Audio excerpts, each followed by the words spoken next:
মালয়েশিয়ার কুয়ালালামপুর আন্তর্জাতিক বিমানবন্দরে ছদ্মবেশে প্রবেশ করতে গিয়ে আটক হয়েছেন ১২ বাংলাদেশি। শুক্রবার তাদের আটক করে ইমিগ্রেশন পুলিশ। পুলিশ জানায়, শুক্রবার ১২ জন বাংলাদেশি মালয়েশিয়ান ফিশারিজ একাডেমির প্রশিক্ষণার্থী সেজে দেশটিতে প্রবেশের চেষ্টা করেন। তারা একটি আমন্ত্রণপত্র প্রদর্শন করেন। যাচাই বাছাই করে দেখা যায় আমন্ত্রণপত্রটি ভুয়া। এরপর তাদের আটক করা হয়। মালয়েশিয়ান ফিশারিজ একাডেমির পক্ষ থেকে শনিবার দেয়া একটি বিবৃতিতে বলা হয়, বাংলাদেশি কোনো ব্যক্তিকে মালয়েশিয়ান ফিশারিজ একাডেমিতে প্রশিক্ষণের জন্য আমন্ত্রণ জানানো হয়নি।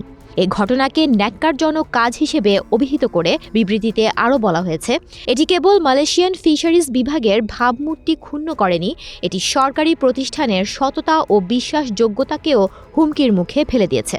মালয়েশিয়ার অভিবাসন বিভাগকে অভিনন্দন ও সাধুবাদ জানিয়ে বিবৃতিতে আরও বলা হয়, তারা আইন প্রয়োগকারী কর্তৃপক্ষের সঙ্গে নিবিড়ভাবে কাজ করে যাচ্ছে এবং ভবিষ্যতে এ জাতীয় ঘটনা যাতে আর না ঘটে তা নিশ্চিত করতে দৃঢ় প্রত্যয় ব্যক্ত করে মালয়েশিয়ান ফিশারিজ একাডেমির কর্তৃপক্ষ।